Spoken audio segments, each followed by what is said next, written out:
Buenos días de nuevo en nuestra primera conversión virtual del Colegio de Médicos y Cirujanos de Puerto Rico.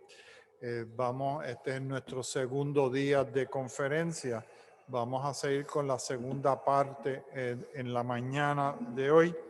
Continuando el programa, me place presentar nuestro próximo conferenciante, el doctor Ignacio Echenique, gran colaborador nuestro en el colegio, en el Sociedad Americana contra el Cáncer.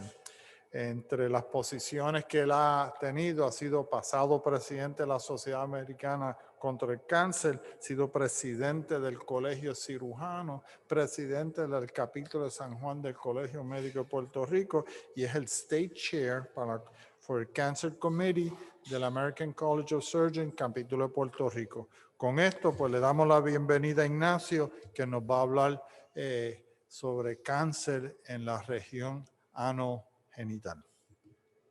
Sí, bueno, buenos días a todos y gracias por estar aquí, los que estamos y los que están en sus casas y en las oficinas escuchando esta conferencia, que el propósito es alertar sobre unos cambios importantes que están ocurriendo en esta enfermedad que puede ser hasta prevenible en la mayoría de los casos.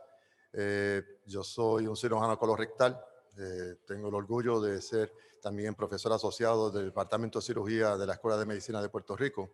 Y como el doctor Juárez mencionó, tengo el honor también de representar al Colegio de Cirujanos Capítulo de Puerto Rico en la Comisión de Cáncer de Estados Unidos como el State Chair. Vamos adelante. No tengo ningún conflicto de interés que dejarles saber. Pero es un poquito repetitivo el tema, sin embargo, creo que sigue el agua cayendo en la piedra hasta que hace mella. Y creo que el propósito de nosotros es para alertarlos, como dijo el doctor Juárez, a los que somos padres, que somos hermanos, somos hijos de esta enfermedad, que posiblemente la enfermedad venérea más común que existe en lo que a mí concierne desde el punto de vista anorrectal. Vimos unas conferencias maravillosas por el doctor Util Espinosa, vimos la de la uróloga, doctora Patricia Maimí, y no voy a estar repitiendo mucho de lo que ellos han mencionado con el propósito de darles un poco más información bien al día de lo que está sucediendo. Sabemos que hay muchísimos tipos, de entre 120 a 200 subtipos de HPV, papiloma humano, que sabemos que existe una manera de cuerpo pelear esto y que muchas veces, la mayoría de las veces, cuando ocurre una infección inicial, se puede eliminar en unos 6 a 12 meses. Sin embargo, puede haber una persistencia de infección, y ese es el término que usamos, una persistencia de infección no tratada, que pudiera llegar a unas lesiones precancerosas y, consecuentemente, pudiera llegar a una invasión. Las verrugas anorrectales o perineales pueden envolver la piel perianal, el margen del ano y anodermo, y pueden invadir también el canal del ano. Pueden ser desde unas pocas hasta una superficie, gran parte del ano repleta de verrugas o condiloma acuminatum. El diagnóstico es bien típico la mayoría de las veces, con unas apariencias bien coliformes, pero también hay que estar sensitivo a que puede envolver el canal del ano y hay que hacer unos estudios un poquito más invasivos con un anoscopio y con un examen digital. De esta manera, los que son condilomas obvios se pueden detectar. Sin embargo, también sabemos que toma un periodo de incubación de 1 a 3 meses y es importantísimo, si ha estado expuesto a esta enfermedad venérea, descartar que no haya otras enfermedades venéreas, porque muchas veces son acompañadas por otro tipo de enfermedades. Vamos a presentar un caso clínico para dejarles saber lo dramático que puede ser esto. Y esto es lo que se viene haciendo y todavía se hace cuando nos presentamos con un paciente, una mujer en este caso, de 25 años que se presenta a la oficina con esta apariencia. ¿Qué hacemos con esto? ¿Cómo diagnosticamos? ¿Cómo lo tratamos? Bueno, se hace un examen físico, se mira todo el área perineal, el perineo, el canal del ano, el margen del ano, incluyendo el estudio del anoscopio, que es un pequeño espéculo que se inserta en el ano a nivel de oficina, no es incómodo. y en la mujer específicamente también, y en el hombre, como vimos anteriormente, examinar otras áreas que pueden también tener asociados condiloma. Se evalúa también en los factores de riesgo y específicamente los factores de riesgo como el HIV, que ya veremos que tiene una relación intensa en la posibilidad de desarrollar este tipo de enfermedad y el progreso de una enfermedad más avanzada. En la anoscopía que ese paciente se demostró que tenía lesiones en el canal del ano y en el margen anal. ¿Y qué se hace con esas lesiones, con este paciente? Bueno, pues se pueden hacer fulgurarlas o quemarlas, se pueden eliminar de una manera agresiva con cirugía. Se puede también considerar tratamiento de podofilina o de aldara o imiquimod para lesiones externas en el margen del ano. Y en algunos pacientes ácido triclorídrico, tricloracético, se puede usar para lesiones en el canal del ano o en el margen del ano.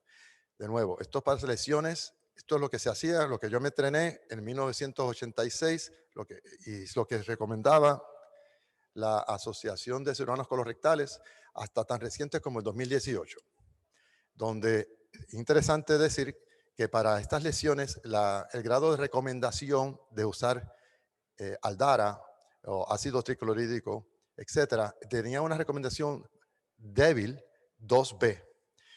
Sin embargo, es un tratamiento adecuado para lesiones externas cuando son muchas y hay que hacer un tratamiento más, remover toda la enfermedad que se vea. Y hay varias maneras de hacerlo. Se puede hacer con un cauterio, se puede hacer con láser, etcétera, etcétera. La clave es eliminar lo que se ve visiblemente y no dejar enfermedad gruesa o grande en el área para así evitar el progreso de una enfermedad a un paso más avanzado.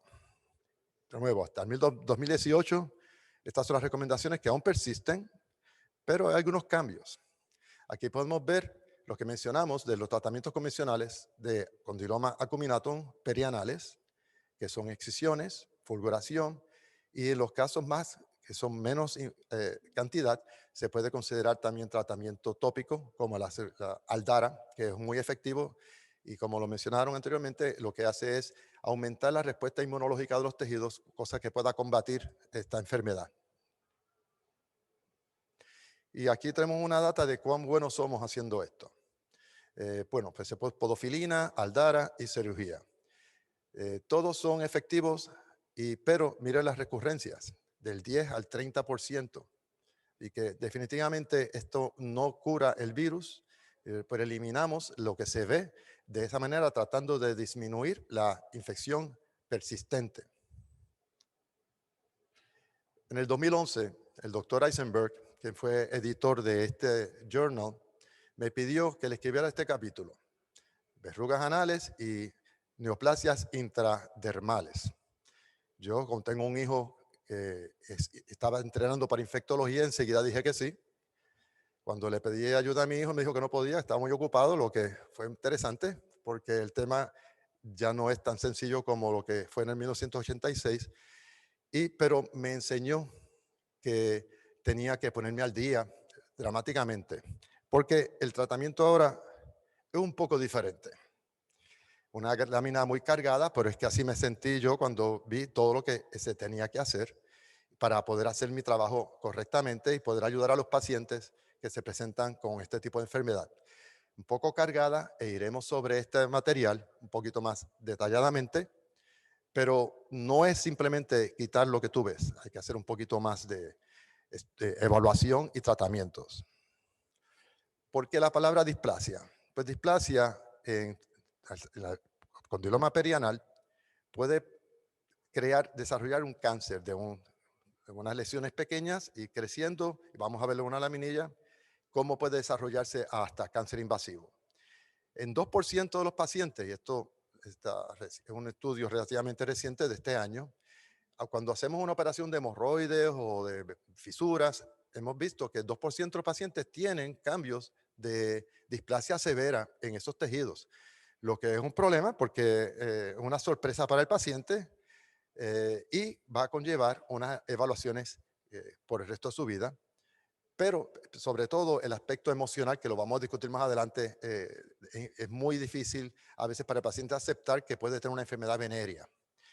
Se hacen, sin embargo, cernimientos a grupos que pudieran estar en alto riesgo y el cernimiento típico, cuando no hay lesiones obvias, es hacer un Papa Nicolau anal. La sorpresa de muchos pacientes cuando se les habla sobre esto, pero es una realidad y hay que traerlo sobre la mesa como algo importante de hacer. El otro estudio que se puede hacer es una anoscopía de alta resolución. Bien delicado esto porque no hay mucha gente que está entrenada y mencionaré data sobre el respecto. No ha sido universalmente aceptado, pero esto es lo que buscamos en el Papa Nicolau anal. Vamos a su izquierda, donde dice normal, las células que se remueven en el cepillo o en el swab de la superficie del canal del ano, pues se evalúan por un citólogo y pueden ser normales o pueden, igual que la mujer, ustedes pueden ver que CIN es la nomenclatura, es igual a la nomenclatura anal. Puede haber de unos grados muy pequeños, que le llaman el low grade, a un grado más avanzado que le llaman high grade. Hay una categoría anterior a esta, que es el ascus, que es cuando no estamos seguros qué son. Y en el caso del ano, todo se investiga. Si es de ascus hasta low grade, high grade. Y desgraciadamente, si no se atiende esto, como pueden ver en la parte inferior derecha, puede llevar a un cáncer. Tenemos un caso clínico adicional. Esta es una mujer, un hombre, perdón, 38 años, nuevo, que se le diagnosticó recientemente HIV. Había sido negativo 3 años antes. Ha reportado como factor de riesgo el tener sexo con hombres y ese es su factor principal para haber desarrollado HIV. Ha tenido historial pasado, otras enfermedades venéreas y fue tratado de esto. Sin embargo, su CD4 está bajito. Debe estar sobre 600, debe estar 482. Sus células de defensa están bajas. También su contagio de copias del HIV está alto. Ambos implican que tiene un proceso de inmunosupresión. No hay historial pasado de tener verrugas anales o genitales y no ha estado estudiado o no se ha hecho screening anteriormente para cáncer de ano y no estaba muy al tanto de lo que es esta enfermedad de HPV. Niega haber tenido molestias anales, sangrado, picores y ha estado con 3 partners anteriormente en los últimos 6 meses. Ha usado protección desde que tiene su diagnóstico de HIV. Externamente se ven unas verrugas o unas condilomas acuminatum y tiene una hiperpigmentación en algunas de ellas. Y después del Papa Nicolau se hace esta inspección porque no se debe hacer antes de introducir gel porque afecta el resultado. Se hace el Papa Nicolau primero, se examina entonces analmente con anoscopio y cualquier anormalidad se investiga. Estas áreas tienen que ser examinadas para ver si tiene enfermedad más avanzada que necesite un tratamiento diferente. Cualquier alteración requiere una investigación más intensa y más completa. Se hace un Papa Nicolau, es simplemente como les mencioné, remueven unas células. Esas células, en este caso en particular, son de ascus, son unas células que no se sabe bien, atypical squamous cells, que no tienen un significado claro. Esto en ano es requisito investigar con una anoscopia de alta resolución importante porque no es suficiente tratar lo que se ve, sino que buscar con magnificación. En las recomendaciones de la Asociación de Cirujanos Colorectales, de nuevo, para el 2018, esto es lo que ellos dicen. Dicen que anoscopia de alta resolución puede ser considerada como una opción de cernimiento para pacientes de alto riesgo para cáncer cuando se hace por un experto en la materia. Y miren la recomendación 2B, una recomendación débil. Tengo el honor de haber sido parte de mi entrenamiento hecho por el doctor Goldstone y lo trajimos a Puerto Rico hace 2 años, una actividad también auspiciada por la Sociedad Americana contra el Cáncer y por el Colegio Médico. Y él expresó en ese podio que él estaba en contra de esta recomendación. Pero vamos a tener un poquito más de ayuda en cómo podemos demostrar que tal vez más importante. Y ese estudio que menciono, que nos podrá arrojar posiblemente esta información que se llama el ANCHOR. Y mencionaré que es ese estudio que cierra, espero, este año. después de 5 años de investigación. ¿Qué es una anoscopía de alta resolución? Pues Puerto Rico cuenta con un centro de una clínica de neoplasias anales, donde esto lo hacen de una manera profesional y muy eficiente. La doctora Ana Patricia, la epidemióloga, la doctora Tirado, doctor Yot, tiene un grupo excelente allí y creo que es muy importante su labor. Y les mencionaré un poco más sobre ellos. Sin embargo, yo realizo este procedimiento también, no tengo estos equipos disponibles en la oficina y lo tengo que llevar a sala, pero es importante saber que esto es lo que uno hace cuando tiene un hallazgo en Papá Nicolau alterado o tiene una sospecha alta de que pueda haber alguna enfermedad que sea eh, que se esté escondiendo. A la derecha de la laminilla ustedes pueden ver los diferentes materiales que uno usa, gelatina, con anestesia, soluciones para pintar. A la derecha se ve el vinagre, porque uno busca cambios en la mucosa que le llaman cambios de aceto white, que se pone más blanca. Y ustedes pueden ver abajo a la derecha también ese tono más blanco que toma el tejido que está infectado por HPV.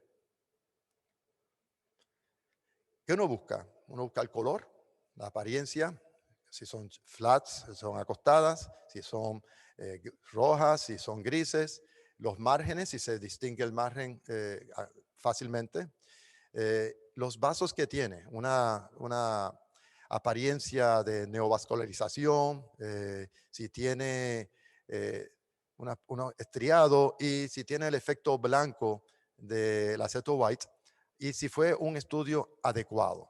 Tiene que estar documentado que el estudio fue de una técnicamente adecuado. También hay otras soluciones como la solución Lugol que se aplican y se buscan cambios en la mucosa. Y usted puede ver la fotografía del paciente con diferentes hallazgos como el área de AIN3, que es la displasia severa que mencionamos anteriormente, y algunos otros cambios. Y se conoce como un pequeño mapa de las diferentes áreas. Es muy importante porque de alguna de estas áreas tener alguna alteración, hay que dar un tratamiento definitivo a esa región. Y a diferencia del cervix, no podemos remover todo lo que pudiera estar afectado, porque no tenemos tanto tejido de remover sin que causemos complicaciones como estrecheces, que mencionaremos que es una posibilidad luego de un procedimiento que sea muy agresivo. La unión escuamocolumnar es el cambio entre piel y mucosa. Ese es lo que le llaman la zona transicional. Y aquí se ve demarcada cuando está bajo magnificación y es donde reside principalmente el virus del HPV. Y vive no en la mucosa, vive la lámina propia, bien más profundo, por lo tanto, lo que uno ve superficialmente, al removerlo no necesariamente remueve todo lo que está envuelto por HPV y hay que estar con alguna frecuencia viendo este paciente. Pero esta es la región que buscamos como magnificación y aquí es donde principalmente podemos encontrar la presencia de esta infección. Se puede encontrar unas alteraciones en la mucosa con magnificación, con el efecto del ácido vinagre, con el ácido acético, y se ven unos puntos rojos, como se pueden demarcar ahí, y un patrón de mosaico. Eso es básicamente lo más importante de buscar, pero es bastante fácil decirlo, no es tan fácil en la clínica. La curva de aprendizaje es alta. Esto no es yo vi uno, yo hice uno, yo enseñé uno. Lo mencionaré también sobre estudios que demuestran este tipo de problemas de la curva de aprendizaje y la facilidad de llegar a un paciente un médico que pueda hacer este procedimiento. Cuando es más avanzado, a IN3 ya tiene cambios que se ven bastante obvios. El ojo se le entrena un poco, ya ve unos cambios de mosaico y unos vasos sanguíneos que se ven más prominentes, la puntuación también se presenta en esta laminilla. Y también tiene el efecto blanco del ácido acético que resalta esta condición. ¿Y cómo se trata cuando el paciente tiene AIN3? Bueno, si en las biopsias que se hizo y se documentó de qué región fue, pues se vuelve al paciente a tratarse estas regiones. Como le digo, no se puede tratar todo lo que uno piensa porque hay que esperar el resultado de la biopsia. Y entonces se le da un tratamiento de diferentes técnicas. En este caso se usa radiación infrarroja, que a nivel de oficina se puede hacer, es que es donde se quema con una profundidad limitada del pulso de 1.5 centímetros, que eso controla el tiempo en que el calor está en contacto con la mucosa. Pues uno remueve eso y se asegura que no haya dejado ningún tejido que se vea a simple vista o con la ayuda del Lugol que se vea con lesión. Y es importante remover todo lo que uno pueda entender que puede tener una infección de HPV y sobre todo cuando es AIN3, que es precursor a invasión de cáncer. Un cáncer que no se sospechaba, se encontró bajo magnificación de anoscopia de magnificación. Este paciente, ya AIN3, había desarrollado una invasión de un cáncer moderadamente, pobremente diferenciado. Esto es lo que queremos evitar. De nuevo, después del tratamiento, después de radiación y quimioterapia de un cáncer, hay que darle seguimiento a esos pacientes y en este paciente pues tenía un desarrollo, un cáncer, una recurrencia. Un poco cargada esta es la minilla, esto es para bajar un poquito el estrés de la presentación, todo lo que está en trinco. El tema es árido, sin embargo, es muy importante que todos salgan de aquí con un conocimiento no básico, yo creo que mucho más alto que básico, porque somos médicos los que estamos presentes, de prevención y de mensaje a la comunidad. Importante, para que no nos pique una avispa de esta. Pero de esto, ¿qué queremos evitar? Pues, ¿qué está pasando con el cáncer de ano? Porque todo esto hablamos que puede ser precursor de cáncer de ano. Hablaremos el estudio ANCHOR que mencioné, donde Puerto Rico es un líder en Estados Unidos en este estudio, pero tan reciente como agosto del 2020 salió este artículo muy importante.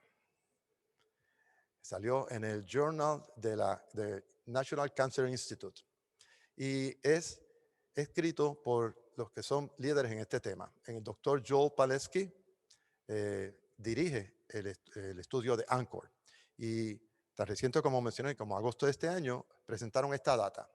¿Qué está pasando con el cáncer escamoso anal? ¿Cuál es la incidencia? ¿Cuál es la mortalidad de que se estudió de 2001 a 2015 usando la data del Cancer Statistics Center de Estados Unidos? Bueno, los resultados son muy impresionantes y preocupantes. La incidencia de cáncer anal invasivo, cáncer no in situ, cáncer invasivo, está aumentando 2.7% por año. Esta enfermedad está pronunciadamente aumentada en pacientes sobre 50 años de edad. Pero no es lo único. Se triplicó la incidencia de enfermedad distal al ano, o sea, metástasis. Y se duplicó en hombres y mujeres, quiero decir, la incidencia de estadios regionales. La mortalidad de cáncer de ano aumenta 3.1% por año, que es un resultado estadísticamente significativo en grupos sobre 50 años. En conclusión, este artículo, de nuevo, reciente, dice que este aumento en la incidencia de cáncer anal, particularmente el estado avanzado de enfermedad y un aumento similar en la mortalidad, sugiere un verdadero aumento en la ocurrencia de cáncer escamoso anal. Recomiendan que investigaciones futuras y mejorar la prevención son urgentemente necesarias para mitigar el aumento en esta enfermedad y el daño que está haciendo. Esto para mí es el mensaje más importante que se deben llevar. ¿Y qué es el ANCHOR que lo he mencionado anteriormente? Pues este estudio ANCHOR recogió, primero, ¿por qué lo hacen? Lo hacen para buscar si de verdad estamos haciendo las cosas bien o se deben cambiar. Y se asume que la incidencia de cáncer anal en pacientes infectados con HIV ocurre como en 100,000 pacientes, en hombres y mujeres. Y se sabe que como la causa principal de esto, sobre el 90% es HPV, se sabe que el precursor principal es la displasia severa en el ano. Se asume por obligación que esto es el precursor del cáncer y que los cánceres de ano deben venir de displasia severa. Y se espera que se duplique de un 50% la incidencia de cáncer de ano en ese grupo de alto riesgo versus el grupo general. Eso es la teoría del estudio. Se evalúa si son eficientes en reducir el desarrollo de cáncer de ano en pacientes HIV, hombres y mujeres, cuando se compara con pacientes que solamente se le hace seguimiento. ¿Okay? Se pregunta si el tratamiento es efectivo versus el seguimiento, que es la pregunta más importante, porque va a desarrollar un método o un patrón de qué hay que hacer. Esto nos va a dar guías. Y esto termina, si Dios quiere, este año. Así que llevamos ansiosamente esperando sobre esto. Para tratamientos se usan diferentes tipos, como mencionaba anteriormente, lo clásico es la cauterización, láser, etcétera. Se pueden usar las mismas drogas que usamos. Este es el tratamiento para enfermedad típica de HPV.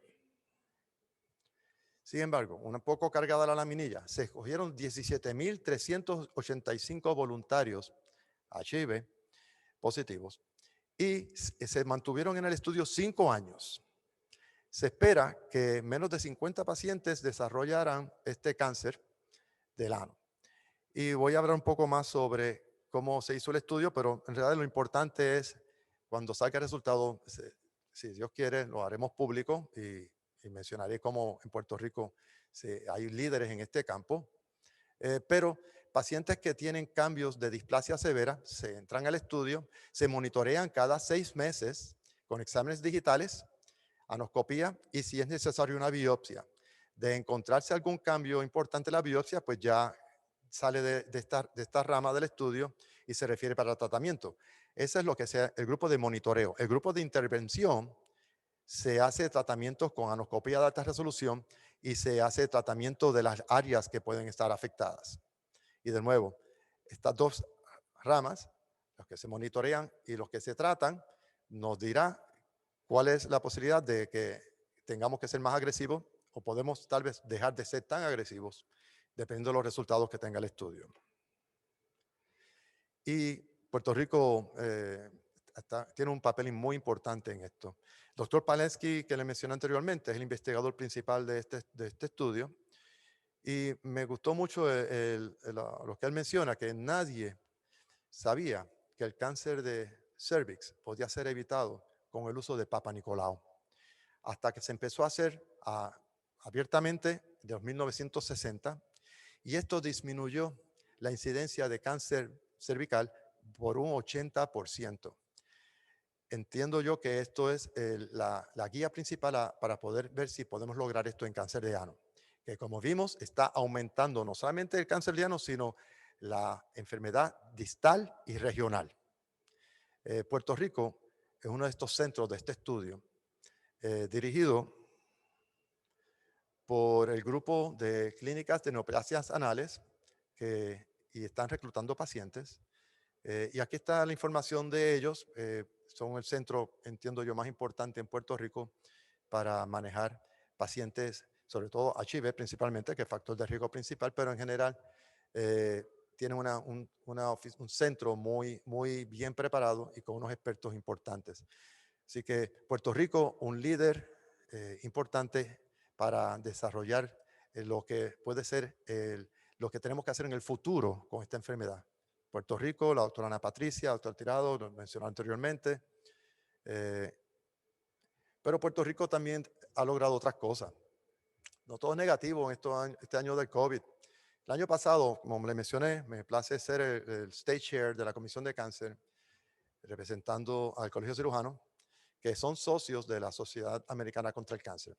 Pues estuve en esta reunión el año pasado, hablamos unas 200 personas en el salón, yo represento a Puerto Rico, y de repente me piden que me levante, un poquito raro, ¿no? Pues me levanto y me dicen que quieren reconocer que Puerto Rico está entre los 4 estados o territorios que han hecho una legislación que es mandatoria para la vacuna contra el HPV.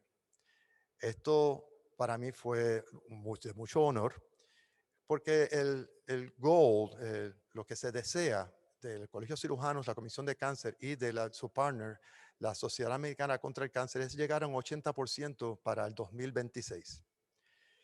Puerto Rico lo logró 7 años antes. 92% de los niños y niñas de entre los 11 y 12 años han recibido su vacuna. Y eso es de mucho orgullo para Puerto Rico a tener esta legislación proactiva, y reconozco en ese momento al el director del Departamento de Salud, que tuvo un aspecto muy importante en lograr que esto ocurriera. Pero todavía muchas cosas que quedan por resolver. Como mencioné, necesitamos evidencia sólida, como el estudio Anchor, que nos ayude en esto. El COVID, ay Dios mío. El COVID afecta hasta el HPV y la detección temprana, y voy a dar una data sobre esto. Tenemos que alterar, es importante seguir haciéndolo, o mejor esperar que pase el COVID, el riesgo de pacientes, el riesgo de los expertos, lo mencionaré. Y ya como le mencioné también, hacemos más daño que bien a veces, tanta biopsia, estamos causando fisuras, estrecheces, sobre todo en aquellos pacientes, como le mencioné, que han sido operados hasta de hemorroides, y no nos queda tanto tejido para poder seguir tratando.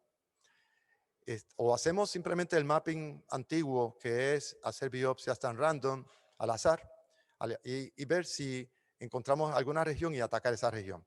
En los términos que usan los patólogos o los como nos comunicamos, tenemos que ser estandarizados, porque hay gente que habla todavía de condiloma, con displasia, hablan de AIN, hablan de low grade, high grade, y hay que tener un vocabulario universal. Los expertos somos poquitos. Como le mencioné, esto no es hacer uno, ver uno y enseñar. El equipo es costoso y el aspecto emocional es importantísimo. La vacuna, creo que la próxima conferenciante va a hablar un poco sobre la vacuna, pero nos mencionó el doctor Juarbe, es importantísimo vacunarse. Gracias a Dios ya no es solamente las niñas, se aumentaron a los niños y se subió la edad. Pero, ¿qué ha pasado con el COVID en estos años? De nuevo, 2020. Pues, ¿qué pasó con el screening de los otros cánceres? No solamente el leano. Esta data fue publicada en la revista Oncología en septiembre de 2020. Pues, para mayo de 2020 había habido una disminución para el screening, el seguimiento de cáncer de seno, de un 89%. El screening de cáncer colorectal había bajado con un 84%. ¿Qué significa esto? Pues va a haber una disminución en los cánceres diagnosticados nuevos, y esto va a resultar en un aumento de 65.2 de nuevos cánceres para el futuro. Se estima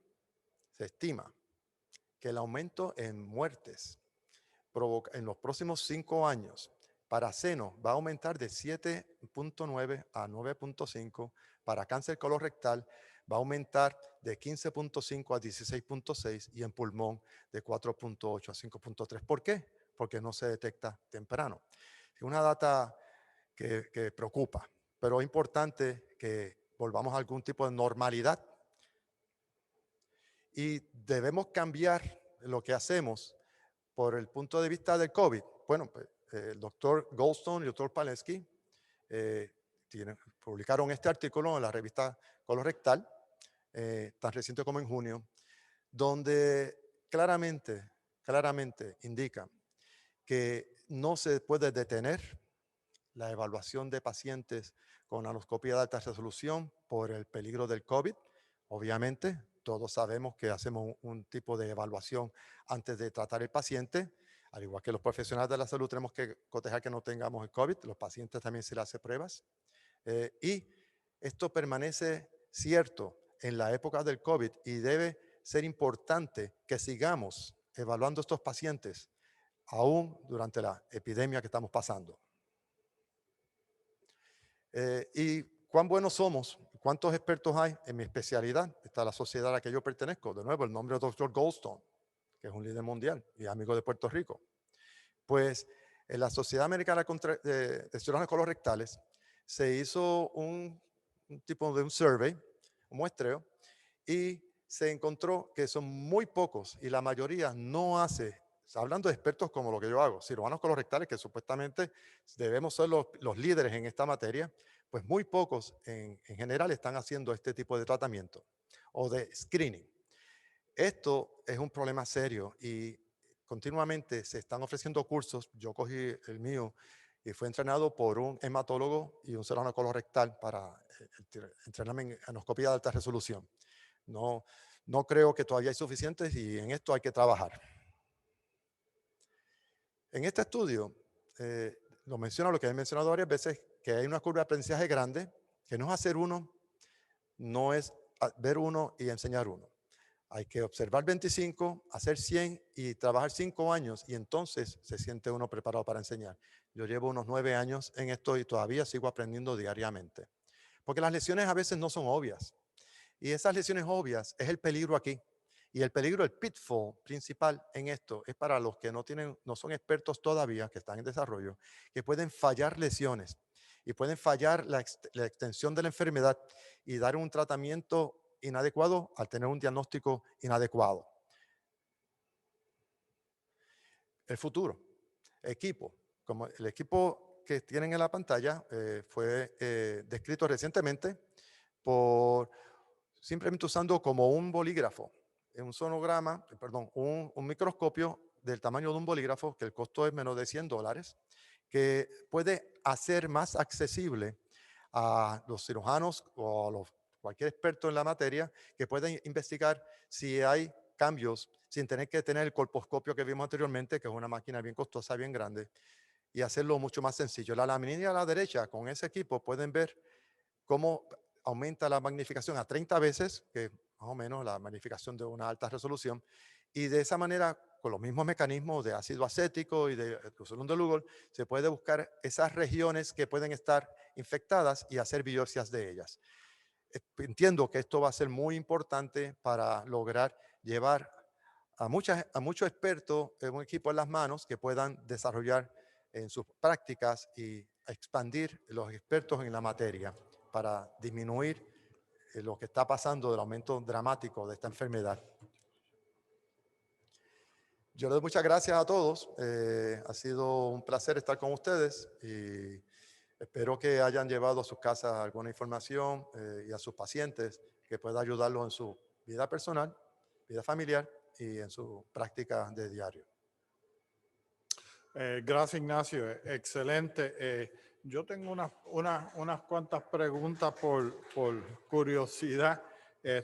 Displasia, para estar claro, displasia en todos lados es una lesión premaligna, ¿cierto? Cierto, Okay. hay varios tipos de displasia. Puede ser leve, puede ser severa. La severa ya se considera como carcinoma in situ, que es casi cáncer. Así que displasia en cualquier reporte patológico, estamos hablando de algo premaligno. Una pregunta que surgió y la voy a contestar. ¿Hasta qué edad estamos poniendo la vacuna? Hasta los 45 años de edad. Desde los 12 años, 10, 12 años, hasta los 45 años de edad. Así que hay muchos colegas que están dentro de esa edad. Para los más viejitos como yo, que tienen nietos de cierta edad o hijos en esa edad, hay que empujar que se vacunen. La segunda pregunta que yo tengo personal que me estuvo curioso, en la clínica y en la bandeja que tenían de equipo, vi que tenían un tubo de silocaína jelly. Tú sabes que hay un shortage, o sea, no se consigue en el último año.